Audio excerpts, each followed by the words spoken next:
Hello दोस्तों, कैसे हो आप सभी लोग। उम्मीद करता हूँ सब खैरियत से होंगे। तो आज भी मेरे पास आपको बताने के लिए काफ़ी ज़्यादा न्यूज़ हैं। तो फर्स्ट ऑफ ऑल हम बात करते हैं डकी भाई के बारे में। तो जैसा कि आप लोगों को पता है कि सोशल मीडिया पर एक न्यूज़ वायरल हो रही है जिसमें बताया जा रहा है कि डकी भाई को लाहौर एयरपोर्ट से अरेस्ट कर लिया गया है, लेकिन अब तक इसकी कोई स्पेसिफिक रीज़न नहीं बताई गई। ये भी बताया जा रहा है कि डकी भाई के साथ उनकी वाइफ भी मौजूद थी जब उन्हें अरेस्ट किया गया। सभी लोग अपना अपना गैस कर रहे हैं। अलबत्ता कुछ न्यूज़ चैनल ने बताया है कि उनको अभी सिर्फ इन्वेस्टिगेशन के लिए पकड़ा गया है, जिसमें साइबर क्राइम और FIA इन्वॉल्व हैं। कुछ मीडिया के चैनल्स ये भी कह रहे हैं कि डकी भाई पाकिस्तान छोड़कर फरार हो रहे थे, लेकिन इसी बारे में बात करते हुए नदीम नानीवाला ने एक वीडियो शेयर की।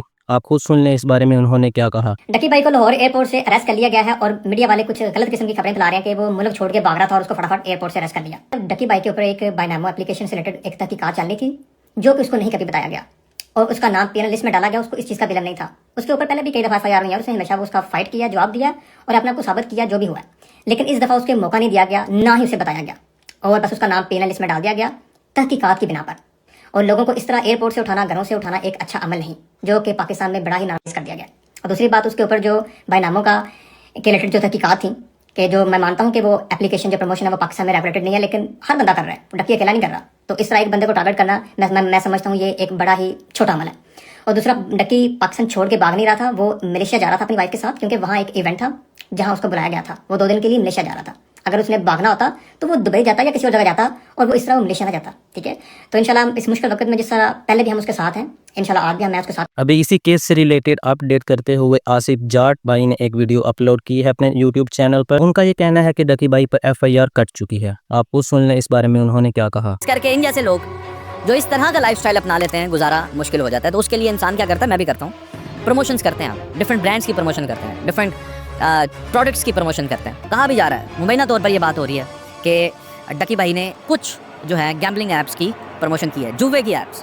जब इन गेम्स को प्रमोट करते हैं तो आवाम का करोड़ों और अरबों रुपया उन ऐप्स के जरिए से आवाम अपना नुकसान करती है या फाइनेंशियल फ्रॉड्स का शिकार होती है। मेरे जराये के मुताबिक डकी भाई जो हैं इन एप्लीकेशंस को प्रमोट करने के लिए जो एक वीडियो बनाते हैं, तकरीबन 2 मिलियन से लेकर 3 मिलियन के दरमियान अमाउंट है, तो लेकर डकी भाई इनको प्रमोट करते हैं। अब जब वो अरेस्ट हो चुके हैं तो सबसे पहले अगर FIR दर्ज होती है, जो कि मेरी इत्तलात के मुताबिक हो चुकी है, तो 2 दिन का रिमांड जो है वो होगा। 2 दिन के रिमांड के अंदर इन्वेस्टिगेट किया जाएगा। तो चलिए अगली न्यूज़ के बारे में बात करते हैं, जो कि है जन्नत मिर्ज़ा और उमर भट्ट के बारे में। रिसेंटली जन्नत मिर्ज़ा ने एक वीडियो पोस्ट की टिकटॉक पर, जो कि उमर भट्ट को लगा कि मेरे बारे में है। तो इसी बात का रिप्लाई करते हुए उमर भट्ट ने क्या कहा, आप खुद सुन लें। है कोई जिससे तेरी यारी ना हो, आदमी इतना भी बाजारी ना हो। यार एक बंदी ने ना एक वीडियो डाली है, मेरा बड़ा दिल कर रहा है मैं जवाब दूं, लेकिन फिर मेरी तरबियत बीच में आ जाती है। तेरी यारी ना हो, आदमी इतना भी बाजारी ना हो। अब आप कहेंगे हमारी जात पे तबसर है, आप कब से इतने काबिल हो गए हो, समझ नहीं आती।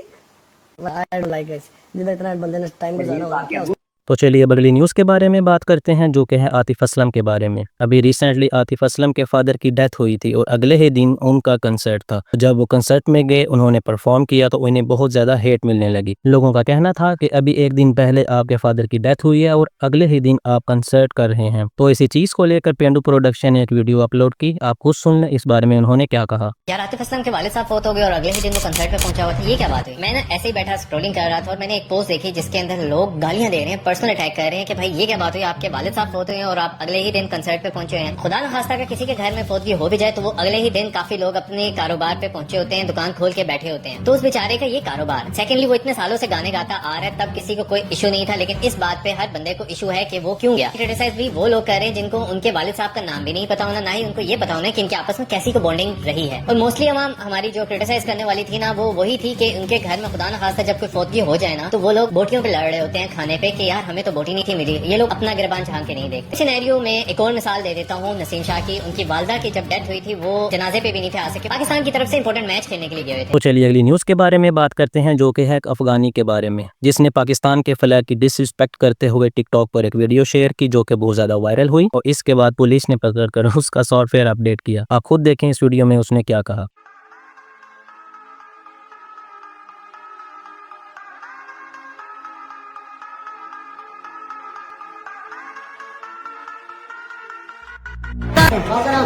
कहाँ रहते हो, क्या काम करते हो?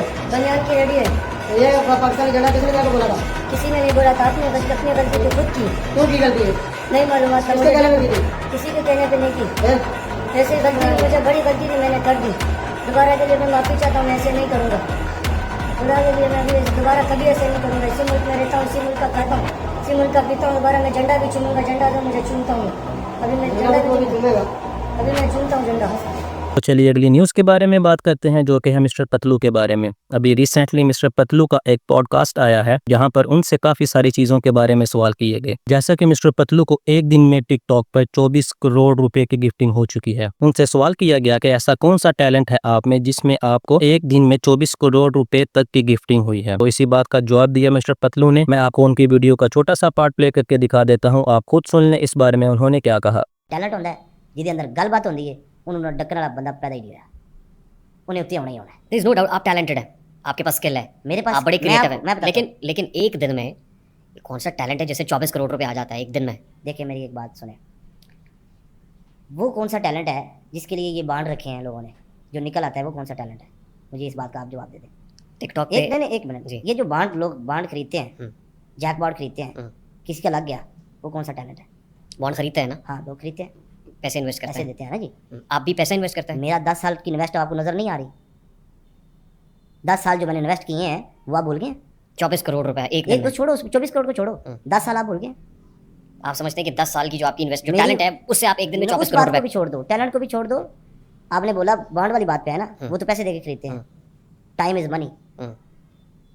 10 साल को आप सिर्फ 1 लाख के साथ कंपेयर कर रहे हैं। जीरो जब टूटता है तो एक बनता है, तो जब एक बनता है ना तो बंदे के अंदर गट्स हो, जितने मर्जी जीरो लगाए उसके साथ, वो बंदे के अंदर है। मैं एक्चुअली वो गट्स जानना चाहता हूँ जी। आपके बहुत सारे फॉलोअर्स हैं, आपसे इंस्पिरेशन लेते हैं, हम्म। वो भी मिस्टर पतलू बनना चाहते हैं, जी।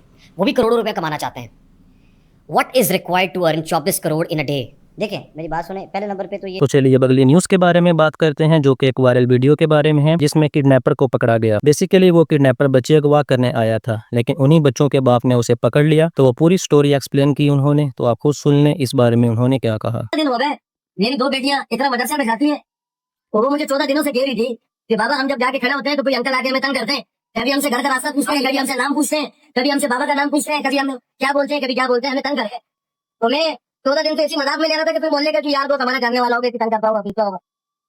कल सुबह तकरीबन कोई 7, 20, 7, 15, 7, 25 जो उसका टाइम है, मेरी बेटी और मेरा बेटा सामने बेकरी पे चीज लेने गए, चीज लेके वो वापस आए सुबह स्कूल के टाइम पे, ऊपर जाने लगे, ये पीछे एक पतली गली में कहीं छुपा हुआ था, ये वहां से आया, ये सीधा आके बिल्डिंग में ऊपर चढ़ा, तीसरे फ्लोर पे, तीसरी छत पे ये गया, मेरी बेटी और भाग रहे थे, इसने हाथ से पकड़ के उसको खींचा, उसको अगवा करने की कोशिश की, उसने चीख मारी, इतने में हम लोग भागे, ये निकल गया। कल आज सुबह में फजर की नमाज के बाद जाके वहां खड़ा हुआ, छुप गए। वहां मेरी बेटियां जैसी आई आके खड़ी हुई, जैसे आके मेरी बेटियां वहां आके खड़ी हुई, 2 मिनट बाद ये ऊपर से आ गए।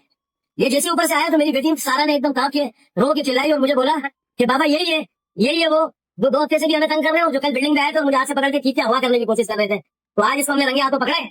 ये पूरा मोहल्ला खड़ा हुआ है, ये यहाँ पे पतली गली में शकूर के घर में, इधर आ जाओ, शकूर जो हमारे इलाके में दुकान है जिसकी, उनके डेरे में ये बंदा किराएदार है, और ये इसकी खाला का बेटा है, ये इसके साथ यहाँ रह रहा था।